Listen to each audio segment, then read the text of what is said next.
Hello everyone, and I'm Ekta Khatri. This year I secured 458th rank in UPSC 2017 CSC exam, and I'm here to share my approach and my journey for this exam which landed me in this position. तो मैं शुरू करना चाहूँगी कि जो मेरी understanding है इस एग्ज़ाम की थोड़ा बहुत उससे। तो पहले तो ये था कि I had thought some little earlier in, मैंने ग्रेजुएशन अपना एंथ्रोपोलॉजी में किया था, तो कहीं ना कहीं right from school time I had an idea कि हाँ ये देना है exam, because this is a really good career to pursue, and also बहुत ही अच्छा जॉब सेटिस्फैक्शन मिलता है अगर if you are in the right place. So I started, thoda bahut preparation prior to even when I was doing graduation, but that was just reading newspapers. पर मेरा जो actual preparation शुरू हुआ था with serious effort, that happened exactly 1 year before the prelims of 2017. That is in June 2016 I started my serious preparation. और तब मुझे हमेशा यही लगता था यार ये एग्ज़ाम मतलब ये इतना बड़ा चैलेंज है कि होगा भी या नहीं होगा, या इसके अंदर लक का कितना बड़ा रोल है. And after being clearing this exam I do realise कि ये डूएबल चैलेंज है. पर हाँ, लक को मैं अभी भी टोटली इग्नोर नहीं करती हूँ. मैं अभी भी कहती हूँ कि the reason I am here today is I would से 10% ऑफ लक. जो इतना बड़ा सिलेबस में जो मैंने पढ़ा था शायद वो एग्ज़ाम में आ गया, या प्रोबेबिलिटी इस एग्ज़ाम की इतनी मतलब इतनी कम है कि थोड़ा बहुत वेरिएशन से ही आपके रैंक्स में बहुत डिफरेंस आ जाता है. सो मैं इस लक के फैक्टर के पीछे एक और बताती हूँ रीज़न कि because I was so scared of appearing in this exam. तो मैंने कहा कि मुझे सबसे पहले तो कोई बैकअप अपना अरेंज करना पड़ेगा. तो बाई चांस नहीं हुआ तो and I had heard stories की मतलब people have been trying for several attempts and still they could not clear. तो मैंने कहा अगर if I put all my eggs in one basket, so पता नहीं क्या होगा. So because of that fear, I started doing LLB also. तो मैंने करते करते LLB का अब मैं फाइनल ईयर में भी आ गई. तो थैंकफुली मतलब उसमें भी इंटरेस्ट बन गया था, तो वो भी एक अच्छा ऑप्शन था. पर यहाँ पे क्लियर हो गया तो इट्स मतलब it was my probably destiny to come in to this exam. And then I would discuss a little कि मुझे ये 3 स्टेजेस में से क्या समझ में आया. तो जो यूपीएससी है वो I think so they are looking for a person who is very well aware of his surroundings, whatever is happening in the country. और इसके लिए वो आपकी नॉलेज का एक मेजर टेस्ट लेते हैं. तो जो ये नॉलेज है वो आपका जो वास्टनेस सबसे पहले जो चेक करी जाती है वो प्रीलिम्स में चेक करी जाती है. So prelims is mostly about the large base of knowledge that you have and how factually correct you are. तो उसके अंदर आपको मतलब आता है तो आता है, and you have to be very precise in your information. तो जितनी भी आप बुक्स पढ़ेंगे, एनसीईआरटीज हो या लक्ष्मीकांत हो, तो इन सब बुक्स में आपको मतलब it's more of your information जो आपको गैदर करनी है और रिवाइज कर करके रिकलेक्ट करके रखनी है. Second stage after making the strong foundation जो आपने प्रीलिम्स के लिए बना ली, फिर आता है मेंस. अब मेंस जो है that is your actual race. तो मुझे उसकी डिमांड समझने में थोड़ा टाइम लगा. I will come to it कि मैंने क्या क्या गलतियां करी हैं. पर हाँ, मेंस में ये है कि they are looking at your analytical power, कि आपने कितने अच्छे से कॉम्प्रिहेंड किया जितनी भी आपने इंफॉर्मेशन पढ़ी है, और आप सिर्फ रट के तो नहीं बैठे हैं, are you able to apply that. So इसलिए मेंस में कभी भी आप देखेंगे आंसर एक स्ट्रिक्ट एरिया से ही नहीं पूछा जाता है. It is more of your interlinking and correlation of different facts and in data. तो आपको सही आर्ग्यूमेंट, सही चीज़, सही आंसर के टाइम पे लिखनी है. उसके लिए you actually need to understand what are the factors in a holistic view. तो आप एक पर्सपेक्टिव से अगर आंसर लिखने जाएंगे तो most probably you won't get good marks. So hence mains was mostly about your analytical and जो critical analysis हम लोग हमेशा कोट करते हैं आंसर्स में, उसको आप कितने अच्छे से एड्रेस कर पा रहे हैं. The third stage of the exam was the interview, जो personality test है. And मैंने जितने लोगों से बात करी है सबका एक्सपीरियंस थोड़ा हटके गया है. मतलब they have their own background और ज़्यादातर उनसे उसी तरह के क्वेश्चंस पूछे हैं. But in the end I would conclude that they are looking for a person who knows thyself. मतलब if you know why you think, what you think and the logical reasons behind it, then there is nothing like it. Usually जब हम लोग खुद अपने आप को self reflect करने में बैठते हैं तो हम लोगों को समझ में नहीं आता कि हमारे अंदर कुछ इनहेरेंट बायसेस होते हैं. So if you are a person who is, you know, an extremist, or I would say who is now, you know, taking a biased view of the major problems of the country, तो भाई उनको वो नहीं चाहिए. They want a very well balanced and mature person.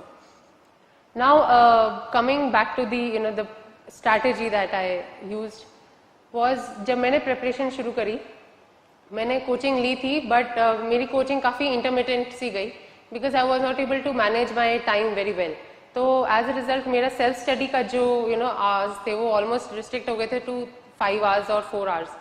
And believe me कि this exam has a more focus on your self study and understanding it the subject your self. पर हाँ, कहीं कहीं सबको मतलब जो कॉन्सेप्ट कई बार क्लियर नहीं हो पाते, ऑब्वियसली वहाँ पे कोचिंग हेल्प कर सकती है, but it's your call. You want to take it, you can take it, and primary focus should be only on how you are able to consolidate and understand the conceptual things. Then you know, from June to almost January, what I did was I prepared extensive notes. मैंने NCERTs पढ़ी, then Laxmikant पढ़ी, फिर economics के लिए मैं online videos देख रही थी. तो ये सब करते करते मैं GS का सिलेबस निकालती थी और उसमें जो अलग अलग टॉपिक्स हैं उनको देखती थी कि कौन सी बुक्स हैं जहाँ से कवर किया जा सके. So I did it with you know the topic. I took one thing A to Z उसका पढ़ा and then I move to the other one. तो जैसे मैंने ज्योग्राफी उठाई तो मैं पूरे 2 हफ्ते 3 हफ्ते ज्योग्राफी पे कॉन्सेंट्रेट करके उसको होलिस्टिकली कवर करके then I use to move on the other topic. और इस टाइम पे मैं अच्छे से अपने नोट्स बनाती थी. और नोट्स बनाने का मेरा रीज़न मेजरली ये था कि मेरी ना पिक्टोग्राफिक मेमोरी है.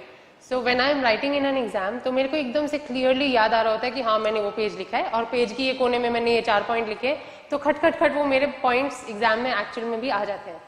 तो मतलब कुछ लोगों की होती है कि उनकी विजुअल ऑडियो कोई सी भी मेमोरी स्ट्रांग हो सकती है, but for me it was this कि मैंने नोट्स बनाए हैं and then I remember my notes का जो ओवरऑल पोजिशन है, तो इसलिए वो बहुत ज़रूरी थे. सेकेंडली नोट्स इसलिए ज़रूरी है because if you keep reading and reading तो you are not able to consolidate your knowledge. तो नोट्स आर वन प्लेस कि जहाँ पर मैं करंट अफेयर्स की भी पॉइंट्स डाल लेती हूँ. मान लो कोई रेलेवेंट पॉइंट मैंने कहीं और किसी टॉपिक में भी पढ़ा, तो जैसे एनवायरनमेंट या and science and technology are linked, तो मेरे पॉइंट्स इधर भी आ जाएंगे और उधर भी आ जाएंगे. So I have a very comprehensive you know list of points that I have to actually write in the exam. और वहाँ पे इट्स ऑल अबाउट दिस कि एक्चुअल मेंस के पेपर में आपको सारे पॉइंट्स एक टाइम पे याद आ रहे हो तो very well and good. Third point you know third benefit of making notes is कि आपको जो फास्ट रिविजन करना होगा तो उसमें they are the best asset you can have. तो मेरा ये था कि मैं अगर मेरे नोट्स ऐसे थे कि मैं फटाफट उनको विद इन मतलब हाफ द टाइम और maybe less than that में रिवाइज कर पाऊँ कि नहीं. तो only the very crux type of चीज़ मैं अपने नोट्स में लिखती थी. बहुत एक्सटेंसिव नोट्स तो बनाने की जरूरत नहीं है. अब कोई लक्ष्मीकांत के नोट्स बनाने बैठेगा तो it would be almost time waste क्योंकि वो बुक ही ऑलमोस्ट समरी है. So make notes of those topics which are you know interlinked to various fields, तो आपको अच्छी कवरेज मिल जाए.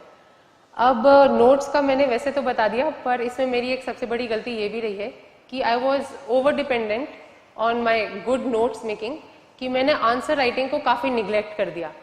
तो I did not start answer writing until you know I cleared prelims because I was like कि prelims तो होगा नहीं, तो मैं पहले आंसर राइटिंग प्रैक्टिस करके करूँ क्या. And I don't have that much of knowledge कि मैं अच्छे से अपना आंसर को अटेम्प्ट कर पाऊँ. पर आई वुड से कि if one has to prepare well they should start their answer writing at least from January February, और थोड़ा बहुत उसको कंटिन्यू करके रखिएगा पूरे साल. क्योंकि it is only when you start writing your answers you realise कि अच्छा इतना वैक्यूम है आपकी अंडरस्टैंडिंग में. तो इसलिए कई बार बहुत ज़रूरी होता है. एंड देन जो आपके आंसर राइटिंग में क्वेश्चंस निकल के आते हैं ना, then you also get to know a new perspective of some problem which you have not ever thought of earlier. So I would suggest कि आप आंसर राइटिंग एटलीस्ट स्टार्ट कर लें from January and do make a compilation of all those answers that you have written, क्योंकि they are you know good repertoire of all the things that you have thought of. जो आपने ideas पहले ही सोच रखे हैं, आपको दोबारा दिमाग नहीं लगाना पड़ेगा to think of a same problem again and again. तो ये मेरी एक गलती रही है विच मे बी मतलब इन फ्यूचर होगा तो I will try to improve. Then second thing I would also say कि जब आंसर राइटिंग करें तो मतलब if you have a group of friends then do keep rechecking, उनको दे दीजिए अपना आंसर्स, नहीं तो do join a test series. क्योंकि मुझे ये था कि मैं अपना आंसर्स मैंने तो लिख दिए and I could not find much fault in them because मैं तो अपनी पर्सपेक्टिव से पढ़ रही हूँ. So for neutral analysis to be done over my answers I joined a test series. So you can also think कि जो भी आपको सूटेबल लगे आप उसमें ज्वाइन कर लीजिए, but I think that is a good way to keep a tab on the direction of your answers which is very important. Now coming to the current affairs part, तो I started the preparation, तो मैंने पूरे अखबार अच्छे से पढ़ना शुरू किया. द हिंदू लेके आई थी मैं, और मतलब मैंने 2 महीने तो इतना टाइम स्पेंड किया उसमें कि almost 2 hours a day I was just thinking कि मैं रीड कर लूँ हर पैराग्राफ एंड एवरीथिंग. पर as time was running out और मुझे समझ आया कि अरे बहुत कुछ कवर करने को है. तो and plus the Hindu and the newspaper is sometimes a little boring, और मैं टाइम्स ऑफ इंडिया वाली पर्सन हूँ, तो बट टाइम्स ऑफ इंडिया इस एग्जाम के लिए कोई पढ़ता नहीं. So the end result was कि मैं सीधे समरीज खरीदती थी जो वीकली या मंथली या जो भी आपकी आते हो, और वो समरीज खरीद के and then I left the newspaper completely. And again I would say that this was not a very good idea, क्योंकि न्यूज़पेपर्स पढ़ने का एक बेनिफिट ये होता है कि आपको एक तो अच्छी अच्छी जो केस स्टडीज हैं which are value addition in your marks, वो आपको न्यूज़पेपर में से मिलती हैं और वो आपको कोई समरी बना के नहीं देगी. So I left out on all that case studies हो गई, या जैसे गवर्नमेंट स्कीम्स के कई बार एडवर्टीजमेंट्स आते हैं. सो वहाँ पे जो टैग लाइन्स होती हैं they are itself a question जो एक्चुअल एग्जाम में भी आ जाती हैं. तो after I finished my mains and I went back on reading the newspaper, मैंने कहा इंटरव्यू के लिए तो पढ़ ही लेती हूँ. देन आई डिस्कवर्ड कि अरे मैंने काफ़ी ही अपना इंफॉर्मेशन ऐसे लूज कर लिया था. तो ये नहीं करना चाहिए. If you don't want to read the newspaper every day you can collect the newspaper, read it weekly, और मतलब हर तीसरे चौथे दिन पढ़ लीजिए, पर पढ़ लीजिए. बट हाँ ये है कि बहुत ज़्यादा टाइम स्पेंड नहीं करने की ज़रूरत. रोज़ आप नॉट मोर देन 1 आवर उस पर स्पेंड करें तो that is more than enough. उसी के अंदर आप अपने नोट्स बना लीजिए कि कोई इंपॉर्टेंट टॉपिक जो जो आता है, जैसे स्पेशली इंटरनेशनल रिलेशंस हो गया या गवर्नमेंट स्कीम्स हो गया, तो इसके ऊपर बहुत अच्छा इंफॉर्मेशन आर्टिकल्स न्यूज़पेपर में आते हैं, तो वहीं के वहीं आप उनको अपने नोट्स में इंकॉर्पोरेट कर सकते हैं. Now all this has been probably said by quite a few toppers who got great ranks. तो मैं just ये ऐड करना चाहूँगी कि in this one and a half year almost 2 years journey होने वाली अब, तो उसमें मेरे को क्या क्या challenges बहुत लगे. तो for me the major challenge was prelims, क्योंकि मुझे तो यही डर था कि यार सीधे 6 लाख या मतलब 5 लाख जितने भी कैंडिडेट्स हैं उनमें से 13,000 का डिडक्शन है एंड दैट इज़ ह्यूज. तो इस डर के मारे मैंने प्रीलिम्स को ऑलमोस्ट 4 महीने दे दिए थे. From March to June I was just कि वही क्लियर करना है. तो उसमें मैंने economic survey, India year book, ये सब जितने भी आपके मतलब मैनुअल्स भी आती रहती हैं, स्टडी मटेरियल मिलता रहता है, तो मैं प्रीलिम्स फोकस्ड करके और almost I solve 40 test series just for prelims and it paid off well. तो स्कोर 119 आ गया and thankfully it got done. But the negative point was कि मैंने अगेन आंसर राइटिंग पे उतना फोकस नहीं किया and I just solve around 13 full length test before going into the final mains paper. And essay पे भी मैंने मतलब मुश्किल से 5 एस्से लिखे थे फुल लेंथ. तो इन सब पे भी फोकस कर लेना चाहिए क्योंकि एक्चुअल रेस तो वहाँ पे है. हियर तो we are just qualifying in films.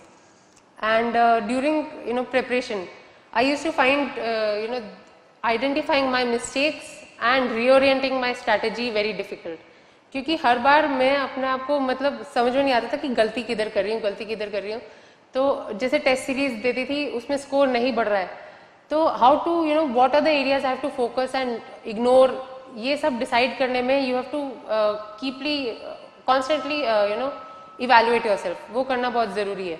तो अगर आप कोई फिक्स स्ट्रैटेजी लेके चलेंगे और उस अपने आप को बार बार रीवैल्यूएट नहीं करेंगे तो it becomes a little dodgy. तो the key is to learn from your mistakes और अपनी स्ट्रैटेजी आप खुद बनाइए.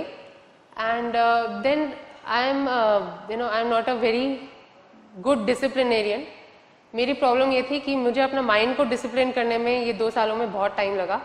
तो मेरा दिमाग इज़ लाइक जंगली घोड़े की तरह, वो जब मैं पढ़ने बैठती थी तो from one topic to the other to third बहुत घूमता था। तो माई प्रॉब्लम वॉज कि हाउ टू फोकस, और वो फोकस में मतलब मैक्सिमम प्रोडक्टिविटी निकलनी चाहिए, because I had only limited number of hours a day. And मैं बिलीव मी 7 से 8 घंटे से ज़्यादा बिल्कुल पढ़ने के कैपेबिलिटी में नहीं रहती थी। सो माई अप्रोच वॉज कि मैं हमेशा मतलब हर रोज़ जब उठती थी ना, मेरी एक लिस्ट होती थी कि ये मेरे को आज एंटरटेनमेंट करना है। Entertainment can be an exercise और टीवी पे कुछ देखना हो, यूट्यूब पे कुछ देखना हो, और फिर मैं अपना सिलेबस लेके बैठती थी। तो I use to have a carrot and stick strategy कि मैं इतना पढ़ूंगी और फिर इतना एंटरटेनमेंट करूंगी। So that strategy kept me going for almost 1.5 years, और वो काफ़ी काम आई because I had this mind periodic relaxations. तो इस वजह से मेरे के अंदर एक वो फटीग जो कई बार लोग कहते हैं वो इतना नहीं आया। तो अलग अलग मोड्स ऑफ एंटरटेनमेंट हो सकते हैं, what ever you want you can choose, but I would still suggest कि आप पीरियोडिक कोई लोग हफ्ते में वीकली ऑफ ले लेते हैं या हर रोज़ कोई रिलैक्स करता है, पर वो रिलैक्सेशन करना बहुत ज़रूरी है। It keeps up your creativity and it boosts up your mood, तो वो बहुत ज़रूरी है। And thirdly I would say कि पहले पहले तो मज़ा नहीं आता था पढ़ाई करने में इतना, पर जैसे जैसे ज्ञान मिलता गया तो आई रियलाइज कि मैं कितनी ज़्यादा इग्नोरेंट हूँ, and all this knowledge is quite interesting. So it change the way I think about so many news और फैक्ट्स जो मतलब हम न्यूज़ में रोज़ पढ़ते हैं। So if you start enjoying this process तो उतना बुरा नहीं लगता, और वैसे भी you have no option, you have to enjoy this process. So better है कि you really start making it interesting, and the की to the success is to enjoy, वैसे भी पढ़ाई को भी और लाइफ को भी, because you have got only one life. So let's make the best of it. Thank you.